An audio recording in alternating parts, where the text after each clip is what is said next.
1. Hey everyone, this is Patrick here again with the great and glorious Brute Squad at azbrutesquad.com, also a part of azsnakepit.com.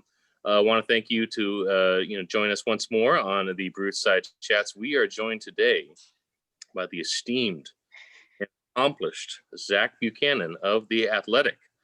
Just to kind of get things started here very quickly, Zach, obviously, not a lot of people, necessarily know quite a bit about you outside of your excellent articles on The Athletic. So what can you briefly tell us on how you got involved in The Athletic? And go and start there. Yeah, well, Diamondbacks readers might remember me from before I came to The Athletic, where I was Nick Picoro's backup at the Arizona Republic, and I did that for 3 seasons. And that was great. And Nick was a tremendous mentor to me, as a tremendous friend. He still is. When I caught COVID, he brought like 6 Gatorades to my house because I was dehydrated. But being the backup at any newspaper is a little limiting. You don't get to do road trips. You don't get to go to the winter meetings. You kind of hit a plateau in terms of your career. And so I had reached a point at the end of the 2015 season where I was kind of ready to take a next step. And for me, that ended up being going to the Cincinnati Enquirer to cover the Reds, which I did for 2 years. And I think that was the first time in my career where I kind of like felt like I knew what the hell I was doing. And then after 2 years, it's when The Athletic kind of just exploded from this thing that barely anybody had heard of to hiring all these prominent journalists. And they approached me with the Phoenix spot in mind because they knew that I had some history out here. I talked it over with the wife. She was my fiance at the time. We were literally just about to get married. And when they offered me the job, we were on our honeymoon in Argentina. And we decided it was the best thing for us. We still have a lot of friends here. This feels like home. So that's how I got back here. Awesome. No, I really appreciate you sharing that. And kind of leading into that, I know, Keegan, you had yourself a question kind of building on top of that. Yeah, Zach. That's actually a great introduction. So we cite your work quite a bit on AZ Snake Pit anytime you have anything in there. And the stuff that you write is really phenomenal. Not to take anything away from Steve or Nick at all, because they're great. But a lot of our readers at the Snake Pit are kind of hesitant to pay for The Athletic. And, those of us who have access and read your articles kind of encourage them to do so. Writing for The Athletic, do you have a lot more creative freedom in what you can do? Because some of the stuff that you put out is really phenomenal. There is more freedom. There's more freedom, and there's this like crazy voice in the back of your head that like adds pressure, because like the mission statement is like, if people are going to be paying for it, you got to give them stuff that they're not getting in the newspaper or at MLB.com. So it's very rare that I will, sometimes like something happens. Cole Calhoun has surgery. Okay, I'm going to write about that. That's big news. You got to cover that. But a lot of the times I'm not going to write the same story that Nick or Steve is writing, because I've got to give my readers something different to justify my existence. And so that it's kind of this double-edged sword where I don't have deadlines. I don't have space to fill in the newspaper. So I don't have to write game stories if the game was not interesting. A couple of years ago, I made myself not write about the first game of the year, just to kind of train it into my head that like, okay, you don't have to write about every game. And so there is that freedom to take a lot of time to work on a story that you think is going to be really good, and make 2 or 3 extra phone calls, and really get to that level of depth that you just don't have the space to do at a newspaper. But then the other side of that is like, you got to have ideas that are like worthy of that treatment. Like I can't just like take a story that should be 600 words in the newspaper and then double it in length just because I have the space. Like I need to have good enough story ideas that are different enough to justify, people's time reading them, and also the subscription they're paying for our site. So that's kind of how I think about it.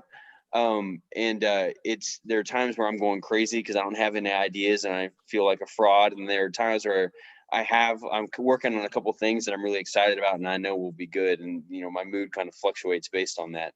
But that's, if you're going to subscribe to The Athletic, that's what you're going to get from me. probably the best thing about the Athletic is not me. It's you might get the Diamondback stuff that you would want, but you get everything else. I mean, we cover everything now. We cover all the baseball teams, major pro sports across America. We cover so many colleges. We cover the English Premier League now. It's ridiculous, and all that you get for your $5 a month. And so you might come for one thing, and then you get caught up reading something you might not have seen otherwise. So I think it's a great deal, and people would enjoy it. So I hope people sign up. I definitely have to concur with you. It has been a pleasure, not just reading your articles, of course, but really everyone else involved on the Athletic. It's been a breath of fresh air in the sports journalist world, and definitely on board what you've been doing as well. So going into this year, and obviously this is a unique year, much like last year was a very unique year. I know Lopez here had a question in how on how COVID is affecting coverage. Hey, Zach. So thanks for coming on. I kind of want to piggyback on what you were just talking about, the creative freedom and coming up with these great stories that aren't going to be in the newspaper and aren't going to be on MLB.com. With the COVID restrictions and not having access to the clubhouse, how is that affecting you or challenging you even further to come up with these great stories, these behind the scenes things, with all the COVID-19 restrictions? How has that been for you? I mean, it's really tough. The great thing about covering baseball in a normal time is the access you get. Like, you're in the clubhouse an hour before every game. You're in there like so much time during spring training when guys are relaxed, their guard is not up, there's not really much at stake day to day. And you just really get to know people. Like, you strike up idle conversations. Like, not every conversation you have is an interview. Sometimes you just, go up to a guy and say, "Hey, I heard you're from this part of the country. What's that like?" And then you just learn things about them. And that's where ideas come from half the time. And it's also, where you have a chance to kind of build this relationship with players so that they trust you. So if a guy has this interesting backstory to his life, but it's kind of a sensitive subject, like, he's not going to just like open up about that to anybody. He wants to feel like, he knows the person he's talking to. And so it's been really, really hard. I mean, last year was tough. Having to do it for only 60 games, like that's one thing, where everything's on Zoom. You're not really getting anything unique to just no one-on-ones or anything most of the time. And you're not getting that time, that FaceTime with people to really get to know them. I am worried about what it's going to be like covering the team like this for 6 months of a regular season. So hopefully it clears up by the end of this. I would be surprised if we're let back in the clubhouse before next season. But I will say Diamondbacks PR has been great about access so far. I have colleagues covering other teams that they don't have a good view of the practice fields. They're getting only things on Zoom. Most of them haven't even come out here just because they've looked at the access and said, this isn't worth spending the money and it's not worth risking my health. But the Diamondbacks have been great. I've gotten sit down one-on-ones outside with players multiple times when I've asked for them. Pretty much any time that I've asked the Diamondbacks, "Hey, can I talk to this guy in person or something?" They've figured it out for me. And our view of the practice fields, I mean, you guys might have seen some of the videos and pictures I posted from workouts. It's great. We basically can go most of the places we were going before. What we're just missing is that ability to really interact with people just in a casual nature. But we all understand why, we can't do that right now. It makes sense. It risks the whole enterprise if COVID snuck into that clubhouse and suddenly games are being canceled. So it kind of sucks to a certain extent for the moment. They're making the best of it that they can for us. But I really hope we're back in the clubhouse next year, because it'll make my job way more entertaining and a lot easier. We're definitely on the same page there, Zach. I mean, from a fan perspective, and we're a fan blog, we definitely speak for the fans. Last year obviously was problematic because we really couldn't see any games outside on TV, and this year, for now, we're severely restricted. So it's different from all of us from some perspective or another, but it's certainly going to be a challenge and an interesting evolution as the season starts. So going into what the season is going to look like, Diamondbacks at least, you prefaced it before we got on the call about what's going to happen. In fact, you wrote an article last week about the position battles that are going to happen. Specifically, I'm interested in what's going to happen with center field. Now that Calhoun, obviously he's not a center fielder, but it opens up the outfield. But now that Calhoun's out for several weeks, what's this gonna mean for specifically for Varsho? You wrote up in your article that Marte, in fact Marte started at center field today, is going to get most of that time, and maybe Varsho might be the odd one out. So what pearls of wisdom can you throw at us with regards to that?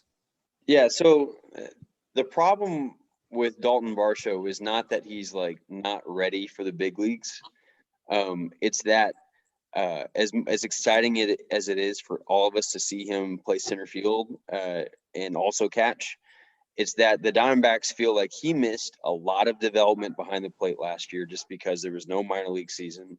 When he came up, he only caught 5 games start to finish.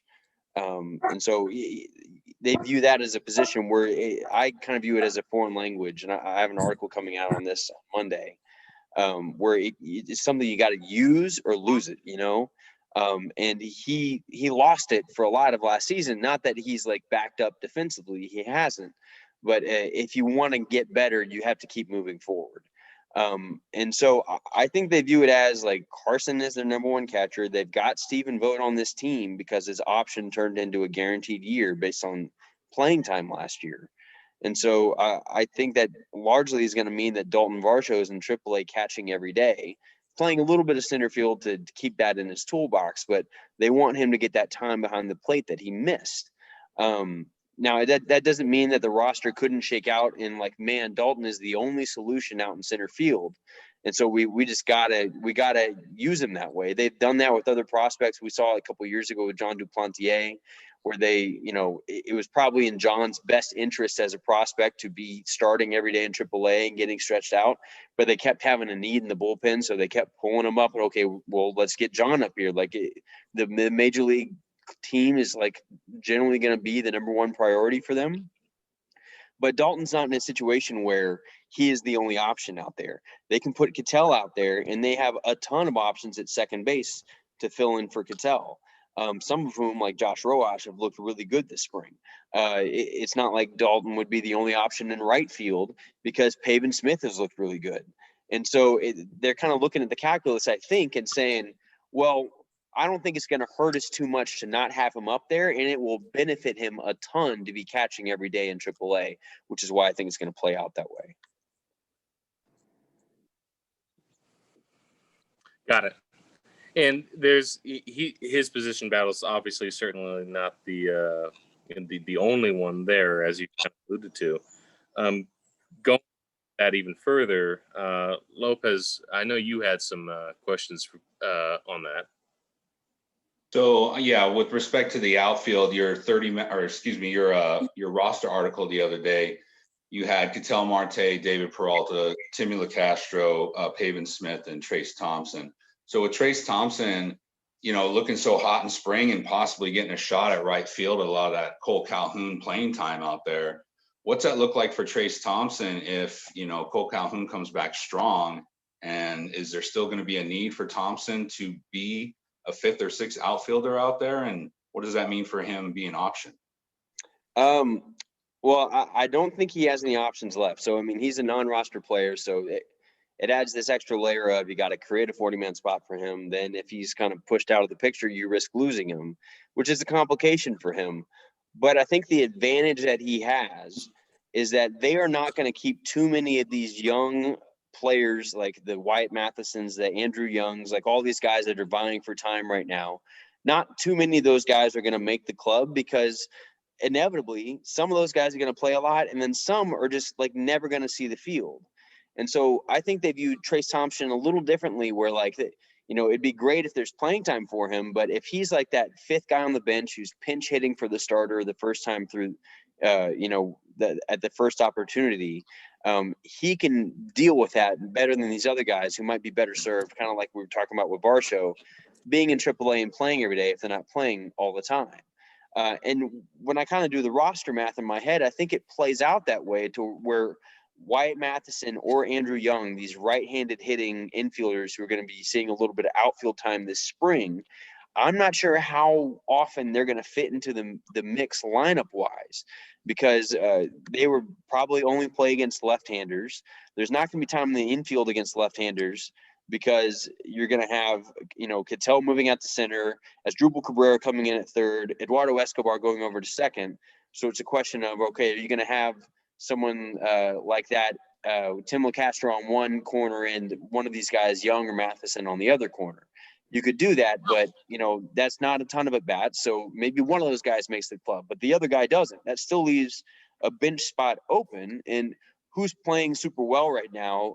That would be in that mix. Trace Thompson is right now, and he's a guy that if there's not a ton of playing time for him, you don't feel like you're really affecting the organization developmentally by not playing him all that often. It doesn't become this emergency where you're like, man, we got to find this guy playing time. So that's why I kind of see it working out that way. Now, as I mentioned in that article, Domingo Leiva also looked really good. So maybe he's another option. He brings a certain defensive flexibility that Trace doesn't have. But on the other hand, Trace can play center field, which is a nice thing to have when you probably are not going to have like a full-time every single day center fielder. Got it. Keegan, I know you had at least another question building into spring training there. Yeah. A couple videos back, Zach kind of changing pace here. We talked about Torey Lovullo. We discussed him, and obviously last year was a tough year for a lot of teams, and the Diamondbacks didn't perform that well. How important is this season for Torey Lovullo's future? Could we see him potentially? I mean, obviously, it's decisions not made by you, and you don't have insight to this. But how important is this season for his future if they don't do well this year? I mean, I think it's important, but I also think that this is a front office that has a good understanding of where to place the importance of a manager in terms of how a team performs. I mean, we all know the trend of the industry over the last 20 years. It's about the players you have on the roster more than it is about the manager. It's not like a football coach, and I think Mike Hazen loves Torey. I think the players love Torey. What Torey may lack sometimes in certain strategic decisions, which, by the way, if the front office really hated what he was doing in terms of his in-game decision making, I'm not sure he'd still be the manager. But I think he makes up for that with what is the most important part of that job, which is the interpersonal relationships. I think he's very much a people person. He cares about people. When I caught COVID and posted about it on Twitter, he called me. It's pretty rare for someone I cover to even spend a second thinking about me the second I'm like not in front of them with a recorder in their face. And so I think he's really good at that. He's a good communicator. Players really want to know kind of what the plan is for them. Are they going to be in the lineup the next day? If you're a reliever, like what's my role? What is expected of me when I'm pitching? He is very good in making sure players feel like they're included in that process, that they're never caught off guard by something. That's not to say that if this team is terrible next year, that Torey Lovullo might be in danger. They haven't renewed his contract yet. This is the final year of it. And I do think they need to perform well. But I do think that he has a front office that believes in him. And, if a change is to come, I think something pretty drastic has to happen this year. I do know that they don't want to judge him too much off of last year. I mean, it was just the weirdest year ever. It's only 60 games. The roster of players that they had, like how much of that can you put on Torey for them underperforming?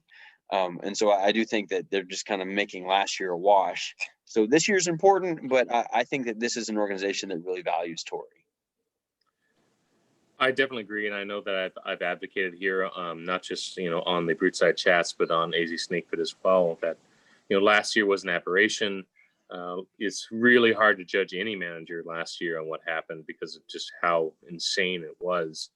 I do agree it's important that what happens this year, but personally I think next year is even more important. But we'll cross that bridge another day there. So I have a question as far as this 2021 season. Is there a specific player that you are most excited about? Either position or pitcher that you are most excited to cover on a regular basis? Well, the easy answer is the two best players on the team, which is Zach Gallen and Ketel Marte, just because they're really good and they're fun to watch. Now, if you're asking me like someone I haven't gotten a chance to see much of yet, that's a good question. I think probably at this point it'd be Corbin Martin, who's a guy that we've all been waiting like a year and a half to lay eyes on. I think that there's a chance that if he is brought up to pitch in a rotation spot, if they have an injury or something, he might just keep it. I think that scouts think he could be that good. And it's been a long road for him coming back from a couple injuries. He is the jewel of that Zach Greinke trade. As good as Josh Rojas has looked, Corbin Martin was the guy that they tried to get when they were shopping Paul Goldschmidt the year before. And Houston said, no, we're not going to do that. But then they came back to it with the Greinke talks because he was injured at the time, and suddenly he was a little more available to him. So they've been targeting Corbin Martin for a long time. Oh, there goes my dog. Someone has walked within 500 yards of our front yard. So naturally, That's my dog. Oh, it's the Amazon Prime bus. So yeah, she just is conditioned now in pandemic times to just know that if a truck like that drives by, that we are in mortal danger. But to her credit, the Amazon Prime person has never broken into the house. So, but Corbin Martin, I think, is the guy I'm looking forward to. We've kind of seen all these other guys in snippets so far. We've seen Dalton Varsho, we've seen Pavin Smith. The next layer of like exciting prospects in this organization are not close enough yet to really make the big leagues this year. It's the Alec Thomases, the Corbin Carrolls, the Christian Robinsons, even the Geraldo Perdomos. Corbin Martin is that exception. He appears in the back end of the top 100 for a lot of prospect writers, and he has a chance to really claim an important role for this team if they need him to. So I hope to see him in the majors this year. I'm sure we will at some point, and I'll be interested to see how he performs. And that's kind of what myself, Keegan, and Lopez are looking forward to this year is, seeing, those prospects, seeing the future built right in front of our eyes. And I know that's going to be, important for us, not just this year, but going to next year as well, because we're not quite there yet to challenge the Doyers or the Padres. And hopefully we'll be there soon. I don't want to take up too much more of your time. Lopez, I think you have one more question there. So yeah, Zach, exciting players so far this spring. We've seen Josh Rojas. I mean, he's looking real good in these past couple of games that he's been playing. I know it's early in spring, but do you think that this could be the start of a breakout year for Josh Rojas, given that he's likely going to get some playing time on the infield and possibly even right field this year? I think so. I do think we need to define maybe what breakout year means. I think it's entirely possible that Josh Rojas ends up playing a lot of the time at second base because he's a left-handed bat. He's going to face a lot of right-handers. Of that quartet of infielders we've been talking about, he's the best defender. He's the guy that can go over and play short, not as well as Nick Ahmed, but to where you feel like you're not super vulnerable over there. Yeah, he made that incredible play last year. You guys remember that. And so I do think that there's a chance that he shows that, okay, this is a big leaguer. This is going to be a guy who's going to be an important part of this roster for the next few years. He talked yesterday or maybe 2 days ago when they were in Goodyear about kind of the changes he made over the offseason, prioritizing sleep more, changing his diet a ton. And it's a lot of stuff that a lot of big leaguers figure out at some point. And so you can kind of just see his maturation process. And he's a guy that's kind of defied his draft status. He wasn't a high draft pick. He's played college ball in Hawaii where you don't find a lot of big leaguers. So I do think that he could play a pretty big role for this team. And I think he has a chance to be an important piece. Now, is he going to be like an all-star? Let's slow down and wait and see how he does with more regular at-bats. But I do think that he has a chance to claim a good amount of playing time and kind of be the guy there at second base. Excellent. That's what we're hoping for as well. It's kind of disappointing to see his 2020 spring, and obviously him and like some of the other Diamondbacks, their 2020 season, their numbers that they put up. So. No, we've definitely been lucky as the Brute Squad to meet him a couple of times. He's a super great guy. I definitely hope that this does turn out into that breakout season. You know what that, and as you said, what that breakout season looks like, we're going to find out. But it'd be very interesting. Anyhow, so don't want to take up too much of your time. Really want to thank you for joining us today. Hopefully, we can have you on again as well. Once again, I encourage anyone listening right now to check out The Athletic. It is good and good for you. Definitely worth the money to check it out. They have all sorts of content, as you mentioned earlier. Also encourage you to check out azbrutesquad.com and azsnakepit.com. So thanks once again for everyone joining us. Have fun, good night, and drink more beer and enjoy the Diamondbacks. Take it easy. Thank you, Zach. Yeah, thanks for having me on. Have a good night.